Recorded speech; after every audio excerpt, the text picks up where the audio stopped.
Hace unos meses estaba navegando por algunos foros y sitios oscuros por pura curiosidad. Escuchas mucho sobre la web oscura y sus misterios, y como cualquier persona curiosa, quería ver de qué se trataba. Sabía los peligros, y tomé precauciones con una VPN y otras medidas de seguridad. Principalmente encontré cosas típicas del mercado negro que eran ilegales, pero luego encontré algo que realmente destacó. Era un simple post en un foro relativamente oscuro. El título decía, Experimento de VR, $50,000 de compensación. Hice clic en él esperando que fuera una estafa o una broma, pero cuanto más leía, más genuino parecía. El post detallaba un experimento de realidad virtual que pretendía superar los límites de la experiencia humana. Los participantes estarían completamente inmersos en un mundo de realidad virtual personalizado, con la promesa de una tecnología revolucionaria que iba más allá de cualquier cosa disponible para el público. Ofrecían $50,000 por solo unas pocas semanas de participación. El problema era que los participantes debían firmar un extenso acuerdo de confidencialidad y pasar por un riguroso proceso de selección. El dinero era tentador, especialmente porque estaba lidiando con crecientes préstamos estudiantiles y un trabajo muerto, pero algo no me cuadraba. El post enfatizaba la necesidad de un completo aislamiento durante el experimento y sugería un posible estrés psicológico. Decidí ignorarlo. Sonaba demasiado bueno para ser verdad, y no estaba dispuesto a arriesgar mi cordura o seguridad por un pago rápido. Pero la idea persistió en mi mente, royéndome cada vez que revisaba mi saldo bancario o recibía otra llamada de cobro. No podía quitarme de la cabeza la sensación de que estaba dejando pasar una oportunidad que cambiaba la vida. Pasaron unas semanas y traté de olvidar el asunto. La vida siguió como de costumbre, mundana y predecible. Pero una noche, mientras leía artículos de noticias en línea, me encontré con un titular que me hizo estremecer. Participantes atrapados en experimento de VR, riesgo de daño cerebral. El artículo era una exposición detallada sobre el mismo experimento en el que había considerado unirme. Según el reporte, un desarrollador rebelde había tomado el control del sistema de realidad virtual, atrapando a los participantes dentro. La tecnología, que se suponía era revolucionaria, tenía un defecto siniestro. Si los participantes eran retirados a la fuerza del mundo virtual, causaría daño cerebral irreversible. Estaban atrapados en una pesadilla digital sin una salida clara. El artículo continuaba describiendo las historias de horror de las familias de los atrapados. La esposa de un hombre, un ingeniero de software, había sido un participante. Ella describió cómo él se había vuelto cada vez más retraído antes del experimento, siguiendo el estricto protocolo de aislamiento. Ahora, solo quedaban mensajes crípticos de los desarrolladores, prometiendo que estaban trabajando en una solución. Lo que más me impactó fueron las descripciones de las condiciones de los participantes. Estaban en un estado de animación suspendida, sus cuerpos conectados a sistemas de soporte vital, mientras sus mentes estaban perdidas en un laberinto virtual. Algunas familias habían intentado tomar acciones legales, pero los acuerdos de confidencialidad eran herméticos. No había forma de responsabilizar a los desarrolladores. No podía creer lo que estaba leyendo. Si hubiera aceptado esa oferta, podría haber sido una de esas pobres almas atrapadas en un infierno digital. La idea me hizo estremecer. Sentí una mezcla de alivio y culpa, sabiendo que había escapado por poco de tal destino, mientras otros estaban sufriendo. Esa noche no pude dormir. Mi mente seguía reproduciendo los detalles del artículo, imaginando lo que debía ser para esos atrapados en el mundo de realidad virtual. Pensé en las familias desesperadas por respuestas, y en los participantes, atrapados en una pesadilla sin escape. La web oscura siempre me había parecido un lugar de curiosidad y peligro, pero ahora se sentía demasiado real y aterrador.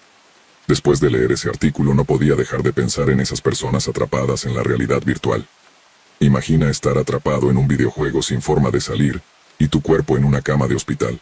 Era como algo salido de una película de terror, pero era real. Empecé a buscar en línea más información. Encontré algunos artículos más y algunas discusiones en foros de tecnología. Todo era muy secreto por los acuerdos de confidencialidad, pero había filtraciones y rumores de personas que decían conocer a alguien involucrado. La historia siempre era la misma. Los participantes estaban atrapados en el mundo virtual, y no podían ser removidos de manera segura, porque la tecnología estaba dañada. Cuanto más leía, más perturbador se volvía. Los participantes estaban en hospitales, todos tendidos en coma, conectados a máquinas de soporte vital, y todavía con sus visores de realidad virtual puestos. Los médicos habían intentado quitar los visores, pero se dieron cuenta rápidamente de que causaba problemas graves. Un hombre comenzó a tener convulsiones cuando intentaron quitárselo. Los médicos inmediatamente volvieron a poner el visor, temiendo haber causado daño. Las familias de los participantes estaban devastadas. Siempre estaban en el hospital, hablando con sus seres queridos, tomándoles la mano, esperando un milagro. Pero los participantes no respondían, sus mentes perdidas en otro lugar. Algunas familias intentaron obtener ayuda de los desarrolladores, pero no respondían o daban vagas garantías de que estaban trabajando en ello. Una de las historias más tristes fue sobre un joven llamado Alex. Era un estudiante universitario inteligente y conocedor de la tecnología, emocionado por ser parte del experimento. Sus padres dijeron que se había vuelto retraído en las semanas previas al experimento, siguiendo las reglas de aislamiento. Ahora solo les quedaban recuerdos de su entusiasmo y la dura realidad de su cuerpo sin vida en una cama de hospital. Era tan frustrante. ¿Cómo pudo suceder esto? ¿Cómo pudieron estos desarrolladores permitir que estas personas sufrieran así? ¿Y dónde estaba la supervisión? ¿Quién estaba responsabilizando a estas personas? Cuanto más pensaba en ello, más me enojaba. Pero no había nada que pudiera hacer. Solo era alguien que había evitado por suerte esta pesadilla. Luego, encontré a un usuario en un foro de tecnología que decía tener información privilegiada. Esta persona, que usaba el nombre de usuario Tech Savvy Insider, dijo que trabajaba para una compañía involucrada en el desarrollo de la tecnología VR utilizada en el experimento.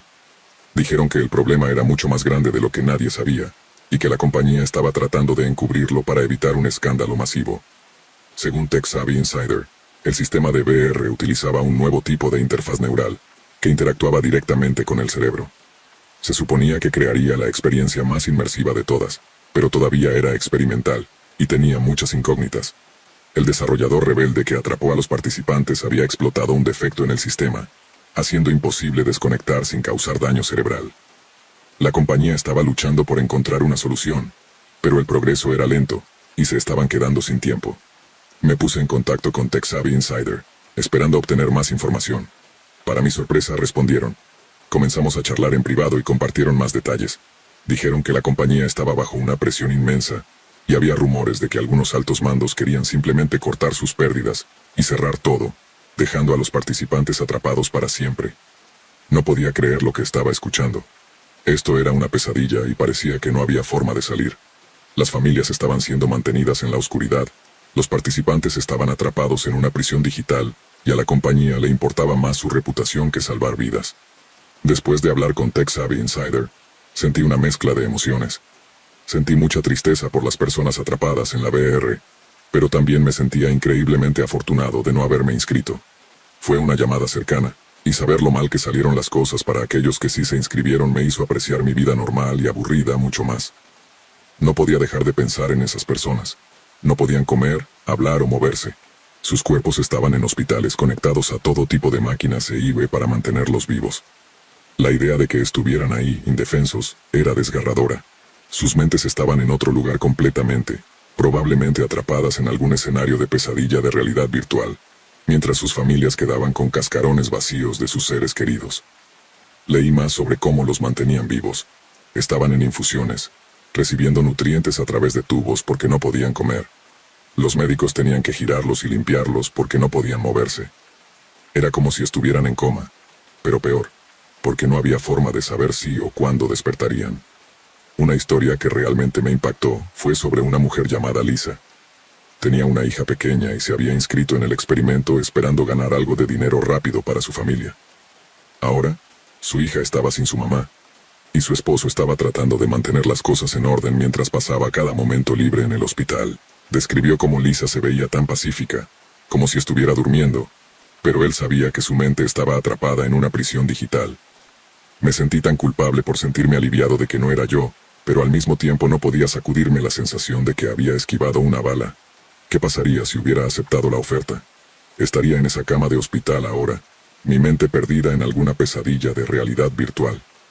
Me mantuve en contacto con Tech Savvy Insider, esperando aprender más.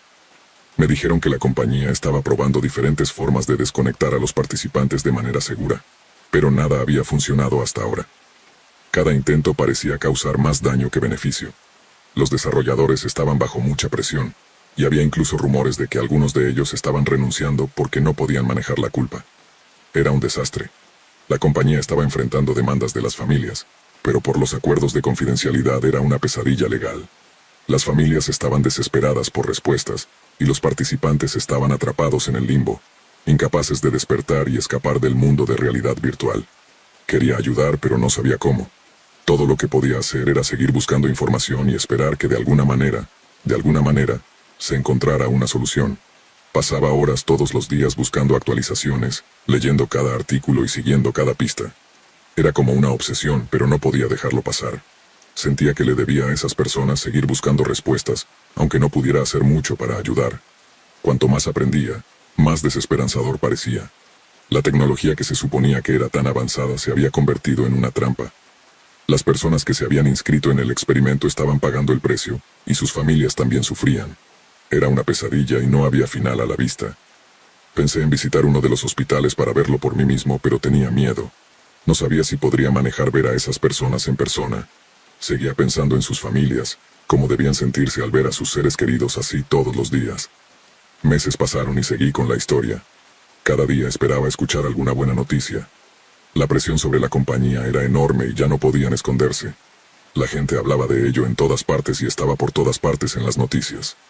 Entonces, un día vi un artículo que me dio un poco de esperanza. Algunas de las personas atrapadas en la VR habían logrado despertarse y quitarse el visor sin problemas. Los médicos y desarrolladores estaban asombrados. No entendían por qué algunas personas podían despertarse de manera segura mientras que otras no. Pero para aquellos que despertaron, fue como un milagro. Estaban débiles y confundidos, pero vivos y fuera de la realidad virtual. El artículo entrevistó a uno de los sobrevivientes, un tipo llamado Mark. Dijo que el mundo de realidad virtual era como una pesadilla torcida y cambiante. Sentía que había estado allí por años, aunque solo había sido unos meses. Mark estaba tan feliz de haber salido, y quería seguir con su vida y olvidar todo el asunto. Pero no todos tuvieron un final feliz. Algunas personas nunca despertaron. Murieron con el visor de realidad virtual todavía puesto. Sus cuerpos no pudieron más. Las familias de los que murieron estaban devastadas. Habían esperado tanto tiempo solo para que terminara en tragedia. Una historia realmente triste fue sobre un hombre llamado Joe. Su esposa e hijos habían estado a su lado todos los días.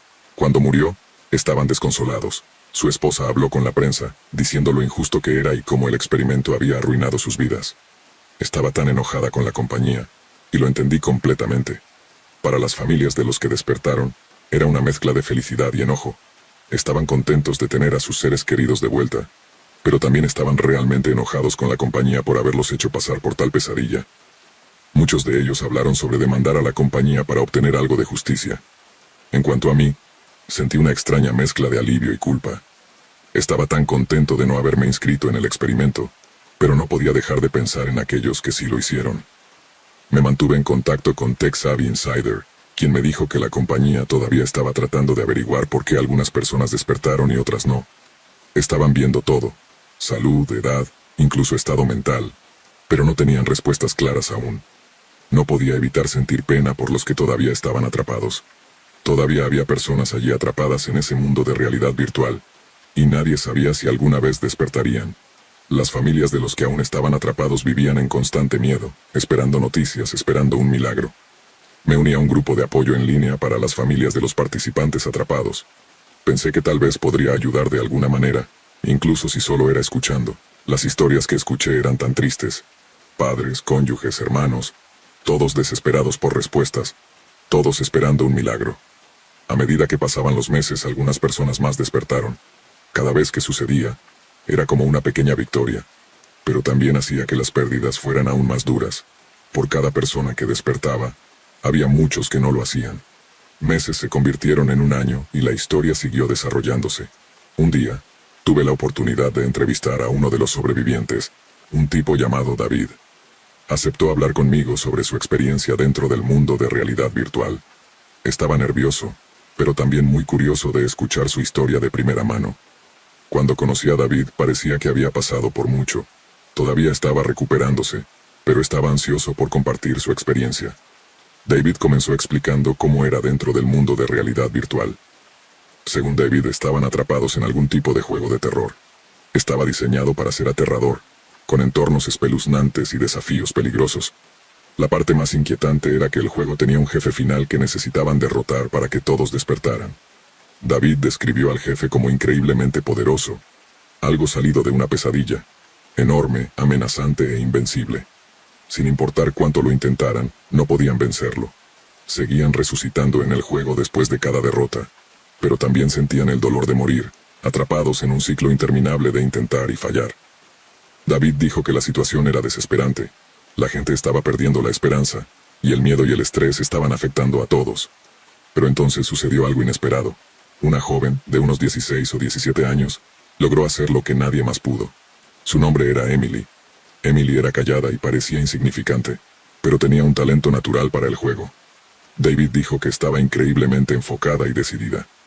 Mientras todos los demás estaban empezando a rendirse, Emily seguía adelante. Estudió los patrones del jefe, descubrió sus debilidades y elaboró una estrategia.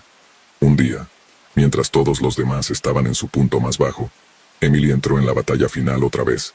Luchó contra el jefe con un nivel de habilidad y precisión que dejó a todos asombrados. Después de una larga e intensa pelea, logró vencerlo. Ella logró derrotar al jefe. Fue un momento de incredulidad y alegría abrumadora.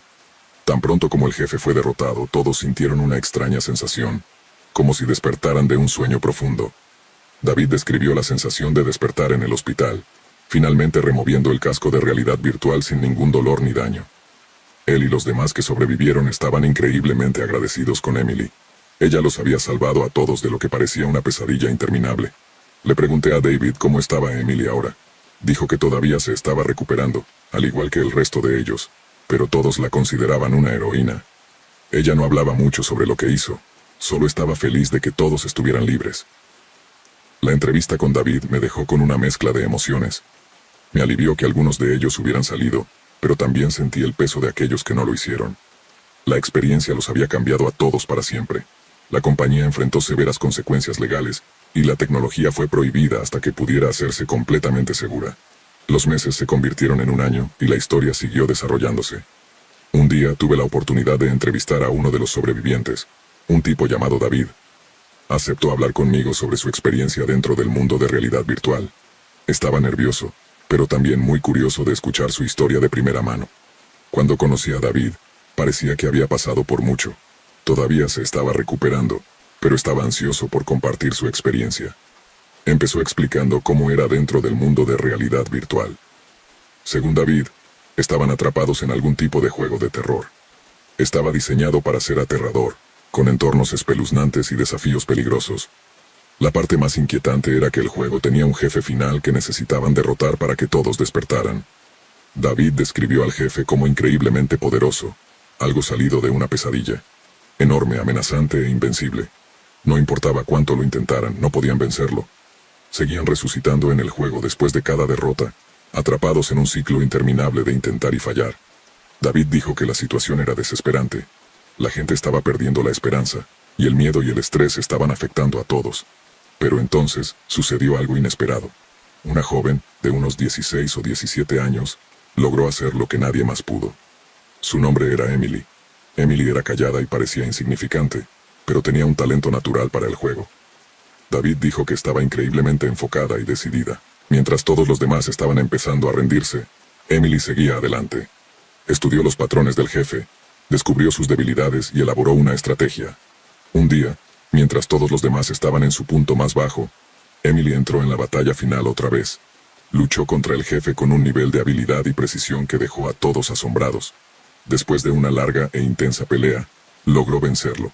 Fue un momento de incredulidad y alegría abrumadora.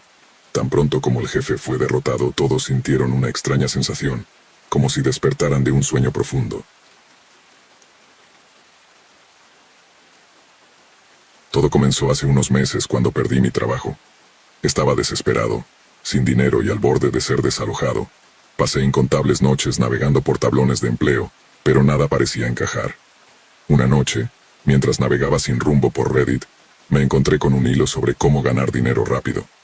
La mayoría de las sugerencias eran ridículas o rozaban lo ilegal, pero un comentario llamó mi atención. Gana dinero rápido en la web oscura. Siempre había oído hablar de la web oscura en susurros, un lugar donde todo es posible, desde drogas hasta contratar sicarios. Sonaba como una idea terrible, pero la desesperación puede hacerte hacer cosas locas.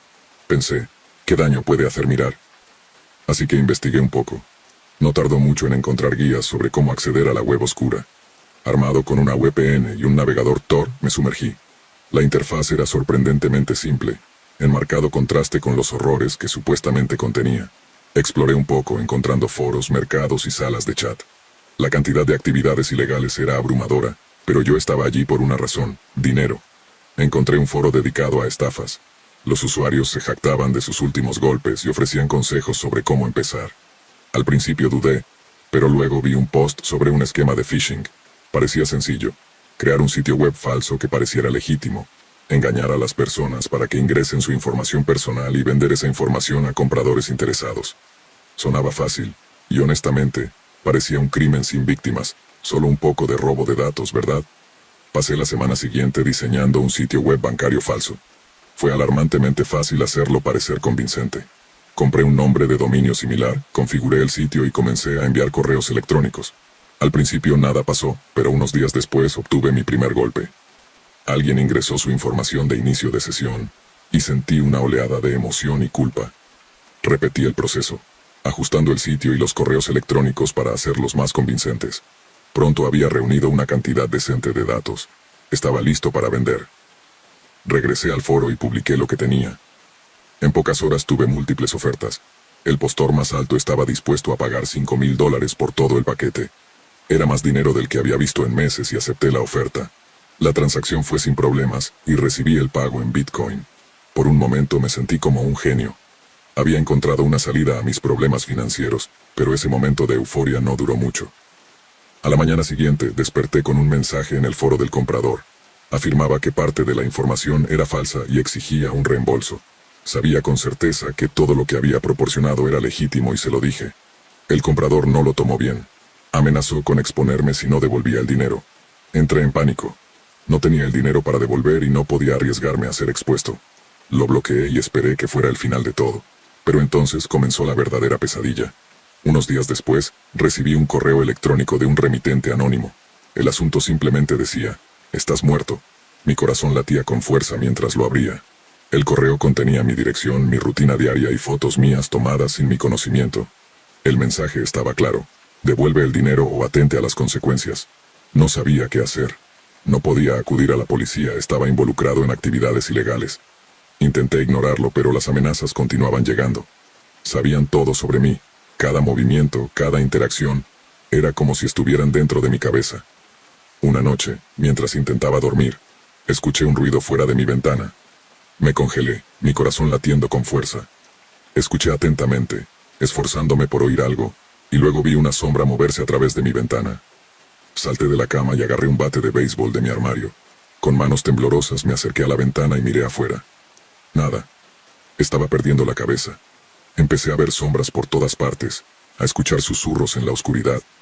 No podía dormir, no podía comer. Estaba constantemente en tensión, esperando que algo terrible sucediera en cualquier momento. Y luego, una noche, sucedió. Estaba sentado en mi sala, tratando de distraerme con la televisión cuando escuché el sonido de un vidrio rompiéndose. Me levanté de un salto, mi corazón acelerado. La puerta principal se abrió de golpe y 3 hombres enmascarados entraron. Antes de que pudiera reaccionar, estaban sobre mí, inmovilizándome contra el suelo. Uno de ellos presionó un cuchillo contra mi garganta. «Te lo advertimos», siseó. «No debiste ignorarnos». Intenté explicar, rogar por mi vida, pero no estaban interesados. Me ataron y saquearon mi apartamento, llevándose todo de valor. Al irse, uno de ellos se inclinó y me susurró al oído: «Tienes una semana para devolver el dinero, si no, volveremos y la próxima vez no seremos tan amables». Me dejaron atado en el suelo, temblando de miedo. Me llevó horas liberarme y para entonces sabía lo que tenía que hacer. Tenía que conseguir el dinero de vuelta de alguna manera, pero el tiempo se agotaba, y no sabía hasta dónde estaban dispuestos a llegar. Lo primero que hice fue mirar a mi alrededor en mi apartamento. Vendí todo lo que pude: mi televisor, mi laptop, mi consola de juegos, cualquier cosa que tuviera algún valor. Pero eso solo me llevó hasta cierto punto, todavía necesitaba mucho más. Empecé a buscar cualquier trabajo que pudiera conseguir. Tomé múltiples trabajos a tiempo parcial, a veces trabajando 16 horas al día. Entregaba comida, paseaba perros, incluso hacía trabajos de limpieza. Cualquier cosa que pagara lo hacía. Estaba exhausto y apenas dormía, pero tenía que seguir adelante. Sentía que el tiempo se me escurría entre los dedos. La semana pasó en un abrir y cerrar de ojos y al final todavía no tenía suficiente. Me senté en mi colchón vacío. con las luces apagadas, sintiendo la desesperación abrumarme. Sabía que no había forma de que pudiera conseguir el dinero a tiempo, y entonces escuché el ruido de un coche parando fuera. Mi corazón se detuvo. Las luces del coche se apagaron y escuché pasos acercándose. Salté, mi mente en estado de pánico, buscando cualquier cosa para defenderme. Pero todo lo que tenía era un cuchillo de cocina. No tenía tiempo para pensar, me escondí detrás de la puerta con el cuchillo en mano, mi corazón latiendo frenéticamente. La puerta principal se abrió lentamente y los pasos resonaron en el pasillo. La respiración se me cortaba, cada segundo parecía una eternidad. Finalmente la figura apareció en la puerta. Sin pensar, salté y clavé el cuchillo en su abdomen. Un grito de dolor resonó en el apartamento y el hombre cayó al suelo, gimiendo y agarrándose el estómago. Me quedé allí temblando sin poder creer lo que había hecho. Los otros hombres corrieron al escuchar el grito y por un momento pensé que estaba muerto. Pero cuando vieron a su compañero en el suelo se detuvieron. Uno de ellos me miró con odio en sus ojos. «Esto no ha terminado», dijo con voz amenazante, y luego se llevaron a su amigo herido. La policía llegó poco después, alertada por los vecinos por el ruido. Fui arrestado, acusado de intento de homicidio. Traté de explicar la situación, pero no tenía pruebas. Me sentía atrapado. Mi vida estaba en ruinas y todo por culpa de una decisión estúpida. Fui llevado a juicio, y aunque el juez fue comprensivo, no había mucho que pudieran hacer. Me dieron una sentencia reducida debido a las circunstancias, pero mi vida estaba esencialmente acabada. Ahora estoy en prisión, reflexionando sobre mis decisiones. La web oscura me prometió una salida fácil a mis problemas, pero solo me llevó a un desastre. Si pudiera retroceder en el tiempo, nunca habría abierto ese navegador Tor. Pero ahora es demasiado tarde. Todo lo que puedo hacer es cumplir mi tiempo, y esperar que algún día pueda reconstruir mi vida. Aunque las cicatrices de esta experiencia nunca se irán realmente.